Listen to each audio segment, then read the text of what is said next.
David Chen had been standing in line at Sweet Dreams Bakery for almost 15 minutes, which was about 14 minutes longer than he usually waited for anything. His assistant normally handled errands like this, but tonight was different. Tonight was his daughter, Sophie's 7th birthday, and he'd promised her he would pick up the cake himself. It was a small gesture, but one that felt important after months of business trips and late nights at the office. The bakery was warm and smelled of vanilla and fresh bread. David checked his watch again, conscious of the dinner reservation he'd made at Sophie's favourite restaurant. The line moved slowly, and he found himself studying the faces around him, people he would normally never notice, parents with small children, an elderly couple debating frosting colours, a young woman near the front counter who seemed to be having some kind of problem. The woman couldn't have been more than 30. She wore a faded jacket over scrubs that suggested she worked in healthcare, and her face carried the kind of exhaustion that comes from too many responsibilities and not enough sleep. A boy of about 6 stood beside her, clutching her hand and staring up at the display case with barely contained excitement. David watched as the clerk brought out a small sheet cake, simple white frosting with blue and yellow trim. The boy's eyes lit up immediately. "That's the one, Mom." "That's perfect." The woman smiled at her son, but David could see the tension in her shoulders as she opened her wallet.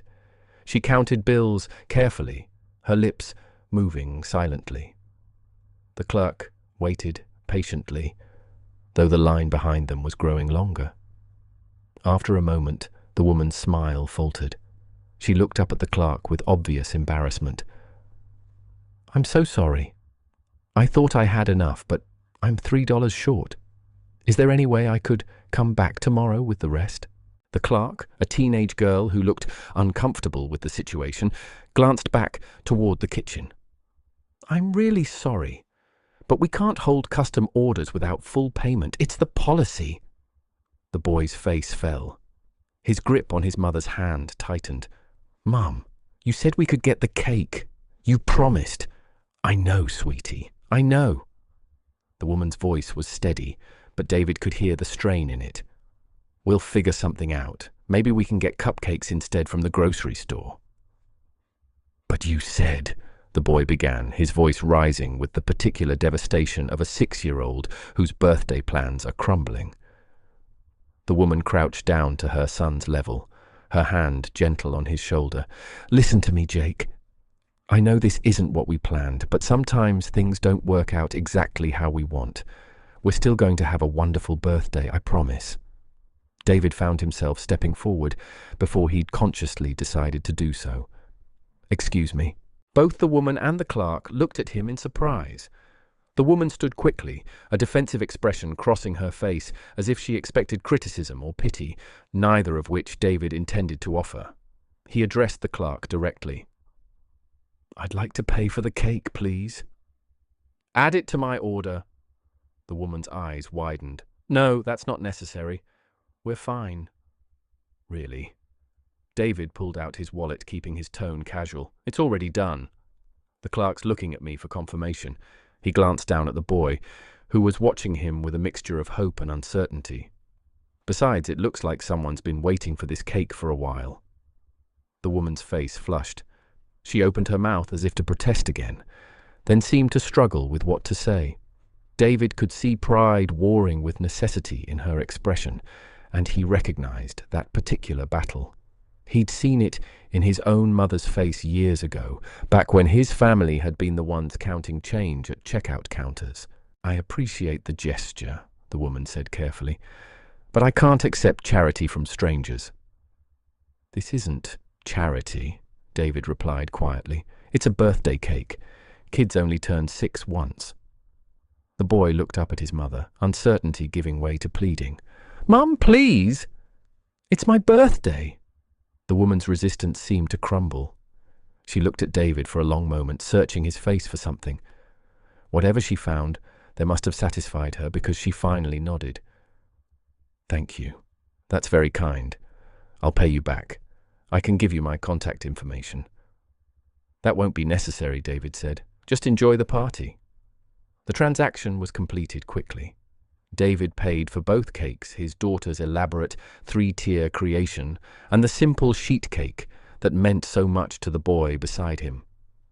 As the clerk boxed up the orders, David noticed the woman watching him with an expression he couldn't quite read. When their cakes were ready, she approached him again. "I don't know your name," she said, "but thank you. Really. This means more than you probably realize." David: "And you're welcome." She hesitated, then extended her hand. "I'm Sarah. This is Jake." Jake, who had been clutching the cake box like it was treasure, looked up at David with solemn gratitude. "Thank you, Mr. David. I'm going to be 6 tomorrow." "Happy early birthday," David replied with a genuine smile. "I hope it's a great one." As they left the bakery, David found himself thinking about the encounter more than he expected to. There had been something in Sarah's eyes, a fierce dignity, even in a moment of need, that reminded him of his own mother. She'd raised him alone after his father left, working double shifts as a nurse while he was growing up. He remembered her counting change for groceries, remembered the careful way she'd budgeted every dollar, remembered the times kind strangers had helped when she'd come up short. He'd promised himself back then that when he had money, he would help people the way others had helped his mother. But somewhere along the way, as his software company had grown and his wealth had accumulated, he'd forgotten that promise. He'd started writing checks to charities instead of seeing the people who needed help. Tonight felt different, more direct, more personal, more like the help he'd once promised to give. David picked up Sophie and drove her to dinner, where she chattered excitedly about her birthday party plans. But part of his mind kept returning to the bakery, to Sarah's proud resistance and Jake's hopeful face, to the $3 that had stood between a child and his birthday cake. It wasn't the money that bothered him. $3 was nothing to him now, less than he spent on his morning coffee. What bothered him was how close he'd come to not noticing, to being too absorbed in his own concerns to see someone struggling right in front of him. That night, after Sophie was in bed, David found himself unable to stop thinking about the encounter. He pulled out his laptop and began searching for information about healthcare workers in the city, about average wages for medical assistants and certified nursing assistants, about the rising cost of living that made it impossible for essential workers to make ends meet. What he found troubled him deeply. Sarah wasn't an isolated case. She was part of a growing population of working poor, people who held down full-time jobs, often essential jobs, but still couldn't afford basic necessities, people who had to choose between paying rent and buying birthday cakes, between keeping the lights on and taking their kids to the doctor. David had known these statistics existed, but he'd never connected them to actual faces, to actual children who wanted birthday cakes. The next morning, David arrived at his office building, but instead of taking the private elevator to the top floor where his executive suite waited, he stopped at the building's medical clinic on the 3rd floor. The clinic had been his idea, a benefit for employees who needed quick access to healthcare. He'd cut the ribbon at the opening ceremony 2 years ago and hadn't thought much about it since. The waiting room was already half full at 8 in the morning. David watched from a distance as the staff moved efficiently through their routines, checking in patients, taking vital signs, answering questions with practiced patience. These were the people who kept his company running, who made sure his employees stayed healthy enough to work, and he realized with some shame that he couldn't name a single one of them. His phone buzzed with messages from his assistant. 3 meetings were scheduled before lunch. A conference call with investors was set for 2. The merger documents needed his signature by end of business. All of it suddenly felt less urgent than understanding the lives of the people working 3 floors below his office. David made a decision that would have shocked his executive team. He cancelled his morning meetings and asked his assistant to arrange a conversation with the clinic's director. 2 hours later, he sat across from Dr. Patricia Martinez, a woman in her 50s who had been running the clinic since it opened. She looked surprised to see the CEO in her small office, but her surprise quickly shifted to wariness when he asked about the working conditions and pay scales for her staff. "We do our best with what we have," Dr. Martinez said carefully. "The clinic serves an important purpose." "I'm not questioning the clinic's value," David replied. "I'm questioning whether we're valuing the people who make it work." He spent the next hour learning things that made him increasingly uncomfortable. The medical assistants who worked in his building earned barely above minimum wage. Many of them qualified for food assistance despite working full-time. Several held second jobs just to cover basic expenses. The turnover rate was high because people couldn't afford to stay in positions that demanded so much, but paid so little. One name came up repeatedly in Dr. Martinez's explanations: Sarah Morrison, one of their most reliable medical assistants, who had recently been forced to cut her hours because she couldn't afford childcare for her son during evening shifts. David's chest tightened with recognition. "The same Sarah from the bakery?" Dr. Martinez nodded, looking puzzled by his interest. "Yes. She's excellent at her job, very dedicated, but she's struggling. A lot of our staff are." David asked to see the clinic's budget, the salary structures, the benefits packages. The numbers painted a clear picture of a system that treated its frontline workers as interchangeable and undervalued, despite their essential role.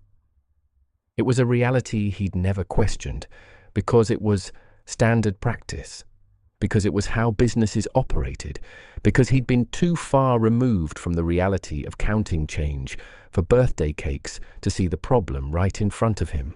That afternoon, instead of returning to his executive suite, David did something he hadn't done in years.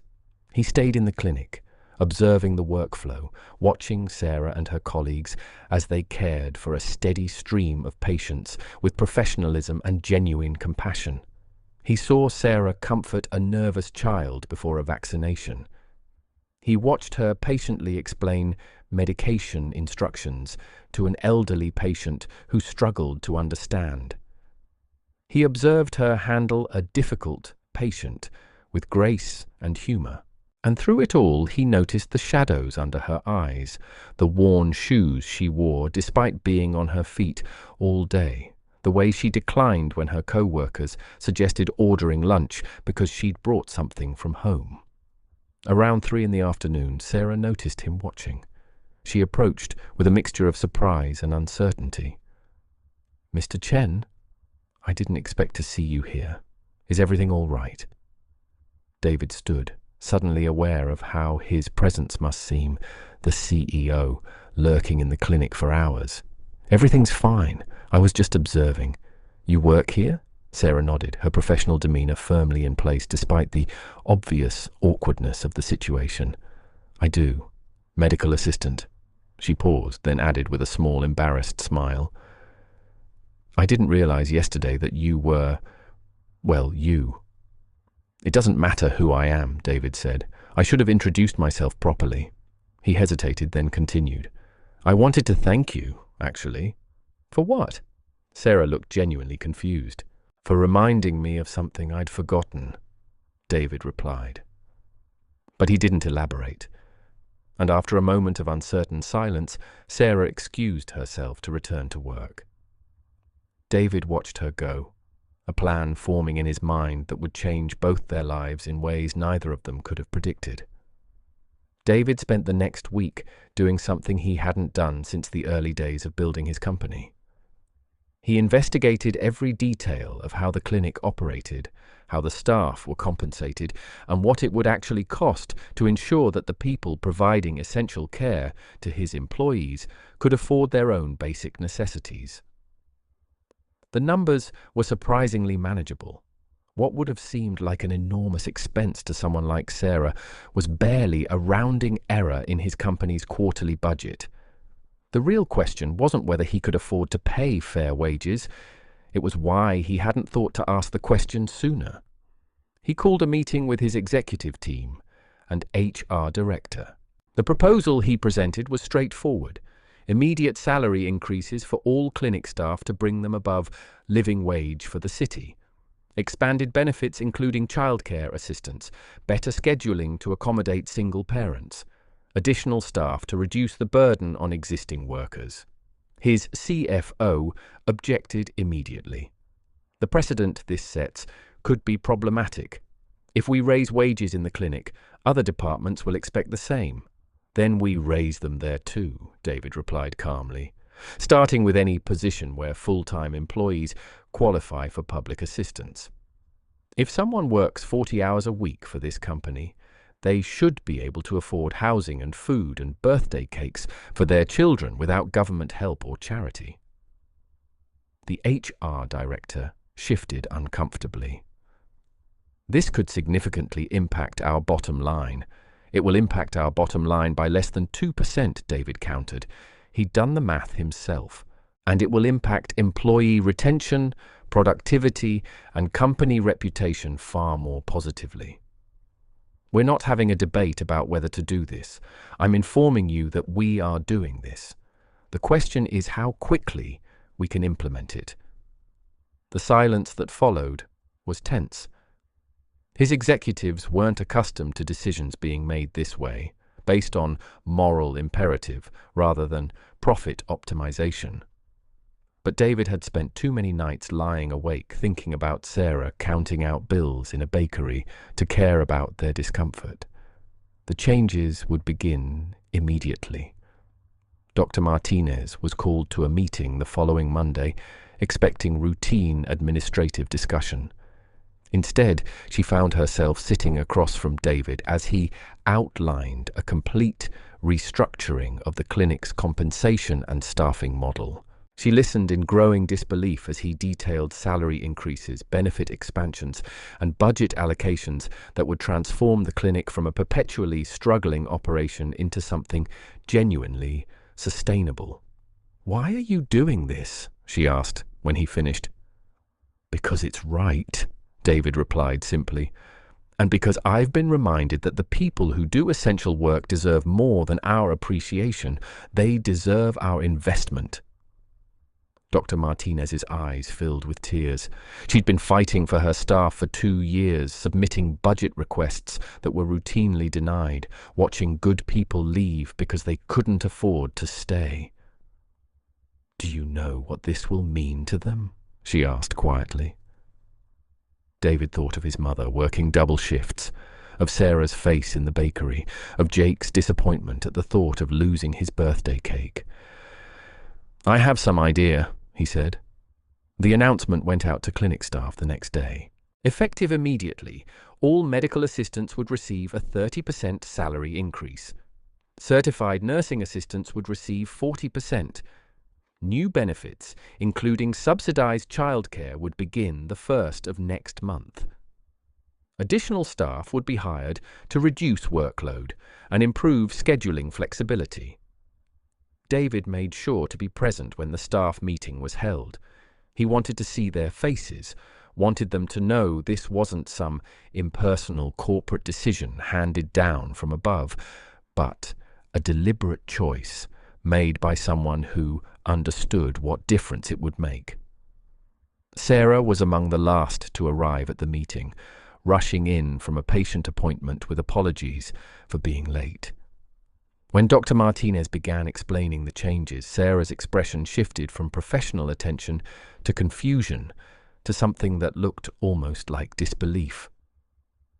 She looked across the room at David, questions clear in her eyes, but he simply nodded in acknowledgement. After the meeting, as other staff members celebrated and processed the news, Sarah approached him with the same careful dignity she'd shown in the bakery.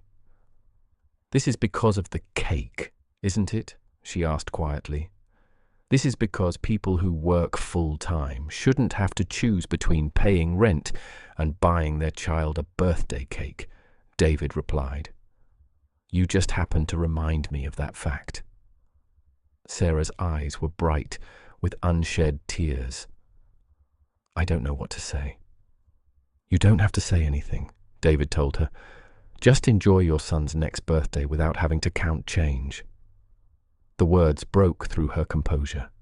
Tears spilled down her cheeks and she wiped them away quickly, embarrassed by the display of emotion in front of her employer.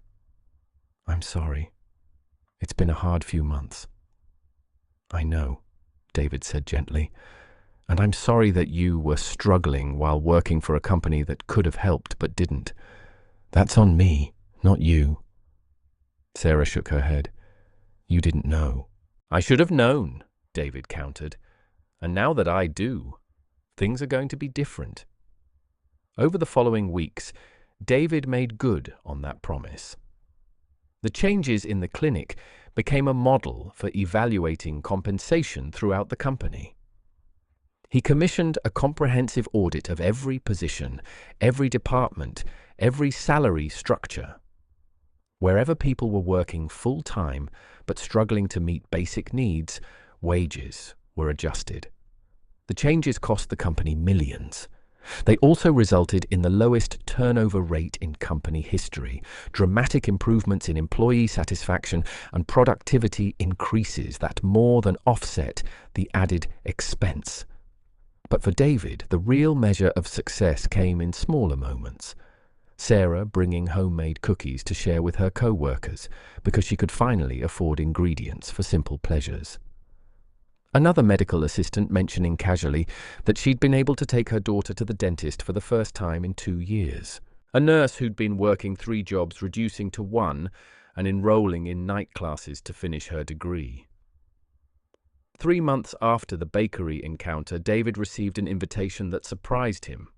Sarah's son, Jake, was having another birthday party, and Sarah wanted to know if David would like to attend. The invitation was handwritten on simple cardstock. It felt more valuable than any embossed corporate event announcement he'd ever received. The party was held at a small community center in a neighborhood David rarely visited. When he arrived, carrying a carefully selected gift that he'd actually chosen himself rather than delegating to his assistant, he found a room full of children running in circles and parents chatting while keeping watchful eyes on the chaos. Sarah spotted him immediately and came over with a smile that transformed her tired face into something radiant. You came. I wasn't sure you would. I wanted to, David replied honestly. How could I miss the birthday of someone who changed my whole perspective on business? Sarah laughed. I think you're giving Jake a bit too much credit. He just wanted cake. They both looked over at the boy, who was indeed focused intently on the large sheet cake on the table. This one considerably more elaborate than the simple version from 3 months earlier. Sarah followed David's gaze and smiled. I know what you're thinking, but this one I could actually afford. That's the whole point, David said. Sarah nodded slowly. You know, when you paid for that first cake, I was mortified. I'd always managed to take care of Jake on my own. Having to accept help from a stranger felt like failure. And now? David asked.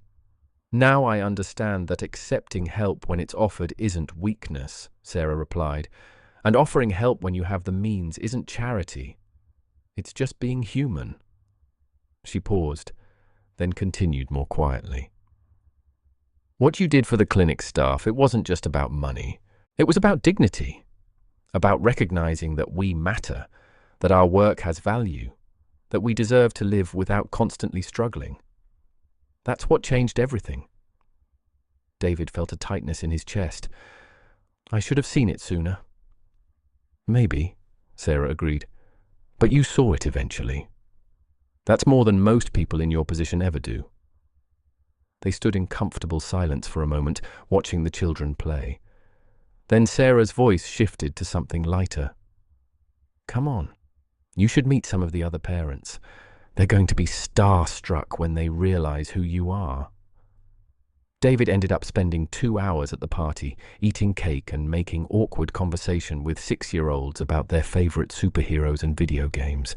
It was the most relaxed he'd felt in months. When it was time to leave, Jake ran up and hugged him with the unself-conscious affection of childhood. Thank you for coming to my party, Mr. David, and thank you for helping my mum not be so tired all the time. The simple statement hit David harder than any business accomplishment ever had.